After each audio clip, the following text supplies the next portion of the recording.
Hello everyone, आज हम लोग हिस्ट्री की क्लास में जैन धर्म पर चर्चा करेंगे। तो जैन धर्म और बौद्ध धर्म लगभग समकालीन ही माना जाता है, क्योंकि पिछले क्लास में भी हम लोगों ने देखा कि उत्तर वैदिक काल में बहुत अधिक आडंबर बढ़ गया था हिंदू धर्म में। तो कुछ नए धर्मों का उदय हुआ, जिसमें कि बौद्ध धर्म और जैन धर्म प्रमुख हैं। ये दोनों धर्म नास्तिक धर्म माने जाते हैं, अर्थात इसमें भगवान के अस्तित्व में विश्वास नहीं किया जाता है। तो जैन धर्म जो था, यह इसके 24 तीर्थंकर थे और इसके संस्थापक जो कि फर्स्ट तीर्थंकर थे इसके ऋषभदेव थे। लेकिन वास्तविक संस्थापक जैन धर्म का महावीर माना जाता है। तो अगर प्रश्न में यह पूछा जाएगा कि संस्थापक कौन थे, तो ऋषभदेव। लेकिन वास्तविक संस्थापक पूछा जाएगा कि जैन धर्म के वास्तविक संस्थापक कौन थे, तो वो महावीर होगा।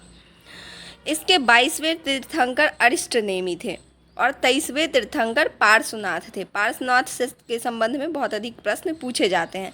तो पार्श्वनाथ ने 30 वर्ष की अवस्था में संन्यास लिया। इनके पिता का नाम अश्वसेन था, जो कि काशी के इक्ष्वाकुस वंश के शासक थे। और पार्श्वनाथ को ज्ञान प्राप्ति कहाँ हुई? सम्मेक पर्वत पर हुई। इन्होंने 4 शिक्षाएं दी हैं, अर्थात 4 प्रमुख महाव्रत जैन धर्म के किसने दिए हैं? तो पार्श्वनाथ ने दिए हैं। सत्य, अहिंसा, अस्तेय और अपरिग्रह। अस्तेय का अर्थ है चोरी ना करना और अपरिग्रह का अर्थ है धन संचय नहीं करना। मतलब जैन धर्म धन के संचय में विश्वास नहीं करता है। 5वां महाव्रत जो है वो ब्रह्मचर्य, वो महावीर ने इसमें जोड़ा। तो 5वां महाव्रत किसने दिया? ब्रह्मचर्य की शिक्षा महावीर ने। और 4 शिक्षाएं क्या क्या थी? सत्य, अहिंसा, अस्तेय और अपरिग्रह। तो ये याद रखना है। अब हम लोग आते हैं महावीर स्वामी के बारे में पढ़ते हैं। ये 24वें तीर्थंकर थे जैन धर्म के और इनका जन्म 540 ईसा पूर्व में वैशाली के कुंडल ग्राम नामक स्थान पर हुआ। इनकी मृत्यु कब हुई? तो 468 ईसा पूर्व में पावापुरी, जो कि राजगीर में है, वहाँ हुई। ये कितनी अवस्था तक ये जीवित रहे? 72 वर्ष तक। और वहीं गौतम बुद्ध का क्या था? 563 ईसा पूर्व था उनके जन्म का समय और 483 ईसा पूर्व थी उनकी मृत्यु का समय। तो गौतम बुद्ध कितने दिन जीवित रहे? 80 वर्ष। तो ऐसे जोड़ जोड़ के थोड़ा याद रखना है कि महावीर का 540 ईसा पूर्व से 468 ईसा पूर्व, जबकि गौतम बुद्ध का 563 ईसा पूर्व से 483 ईसा पूर्व। गौतम बुद्ध 80 वर्ष जीवित रहे, महावीर 72 वर्ष। इनके बचपन का नाम वर्धमान था और गौतम बुद्ध के बचपन का नाम सिद्धार्थ था। इनके पिता का नाम सिद्धार्थ था, जो कि ज्ञात्रिक कुल के थे। और गौतम बुद्ध के पिता कौन थे? सुद्धोधन, जो कि शाक्य कुल के थे। इनकी माता का नाम क्या था? त्रिशला। और गौतम बुद्ध की माता का नाम महामाया देवी। तो ऐसे याद रखना है कि महावीर के बचपन का नाम वर्धमान हो गया, पिता का नाम सिद्धार्थ हो गया, माता का नाम त्रिशला हो गया, जो कि चेटक की बहन थी, जो कि वैशाली के राजा थे। इनकी पत्नी का नाम यशोदा और गौतम बुद्ध की पत्नी का नाम यशोधरा। तो जो यशोधरा हो गई गौतम बुद्ध की पत्नी और महावीर की पत्नी यशोदा।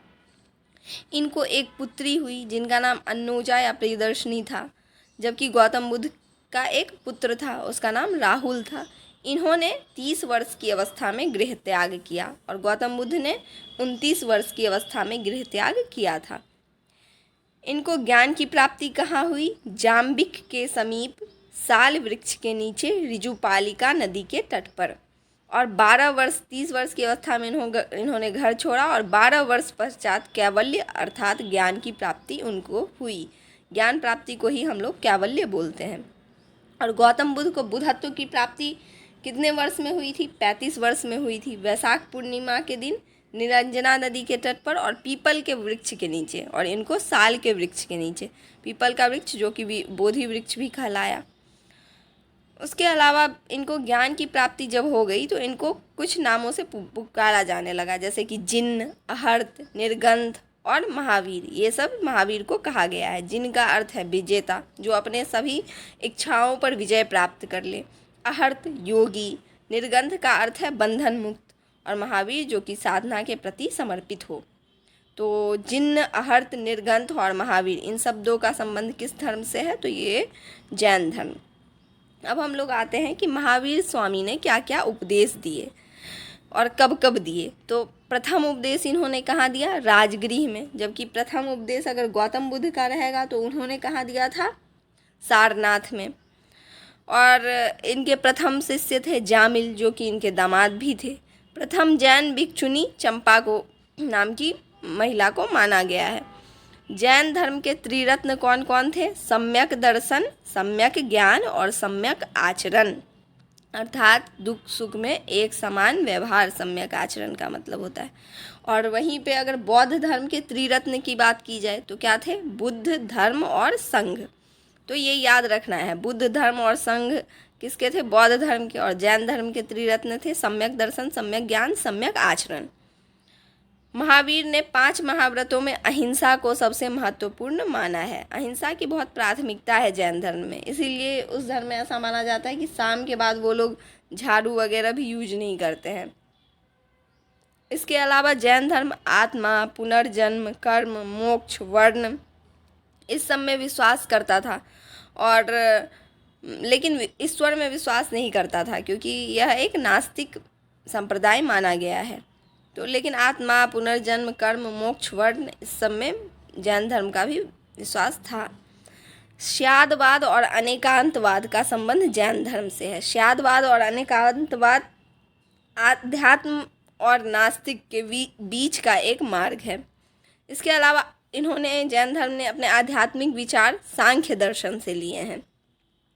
और जैसा कि आपको पता होगा कि बुद्ध ने भी सांख्य दर्शन की शिक्षा ली थी, और उनके प्रथम गुरु जो थे अलार कलाम, उन्होंने उनको सांख्य दर्शन की शिक्षा दी थी। तो ये याद रखना है, जितना रिलेट करके याद रखेंगे उतना ज़्यादा याद रहेगा हम लोगों को। अब जैसे बौद्ध संगीति हुई थी, जो सभा जिसको बोलते हैं, वैसे ही जैन संगीतियाँ भी हुई। 2 जैन संगीतियाँ हुई, एक 300 ईसा पूर्व में हुई जो कि पाटलिपुत्र में हुई, और अध्यक्ष कौन थे? स्थूलभद्र। और एक हुई 6ठी शताब्दी में बल्लभी, गुजरात नाम के जगह पे हुई। और इस समय में अध्यक्ष कौन थे? क्षमाश्रवण या देवधिंगन। ठीक है, तो ये याद रखना है कि एक 300 ईसा पूर्व में हुई, एक 6ठी शताब्दी में हुई। पहली कहाँ हुई? पाटलिपुत्र में हुई। दूसरी कहाँ हुई? बल्लभी, गुजरात में हुई। अब क्या हुआ कि जैन धर्म भी बाद में 2 भागों में बट गया। महावीर की जब मृत्यु हो गई तो 2 भागों में बटा, एक था श्वेतांबर और एक था दिगंबर।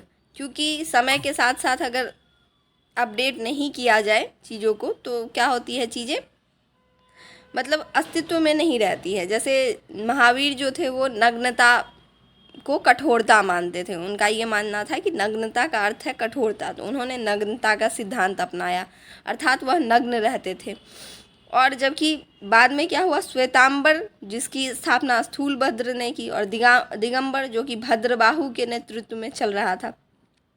एक बार चंद्रगुप्त मौर्य के समय में बहुत बड़ा अकाल आया, तो भद्रबाहु अपने शिष्यों के साथ दक्षिण के तरफ बेलगोलबा नामक स्थान पर चले गए।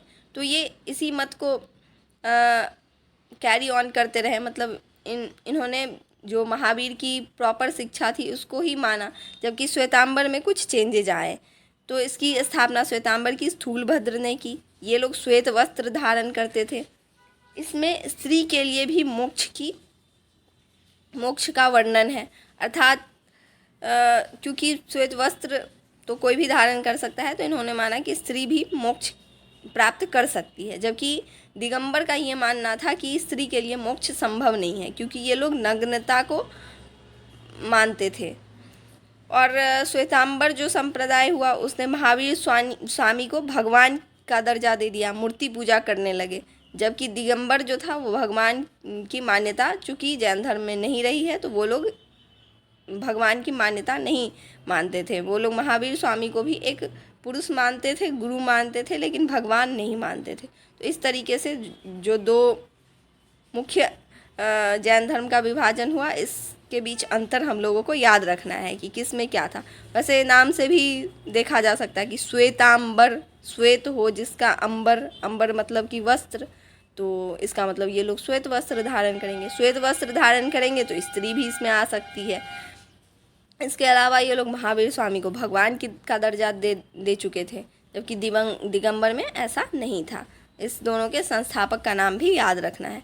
तो आज हम लोगों ने देखा जैन धर्म की स्थापना किसने की, महावीर स्वामी के जीवन के बारे में सब चीज़ देखा हमने कि बचपन का नाम क्या था, पिता माता, कितने वर्ष की आयु में इनका निधन हुआ। इसके अलावा जैन धर्म की प्रमुख शिक्षाएं क्या रही और महावीर स्वामी के प्रमुख उपदेश कहाँ हुए, क्या उन्होंने बताया त्रिरत्न के बारे में। तो ये सब हम लोगों को याद रखना है। अब बाकी क्वेश्चन जो महत्वपूर्ण प्रश्न है जैन धर्म से रिलेटेड वो हम लोग अगली कक्षा में पढ़ेंगे।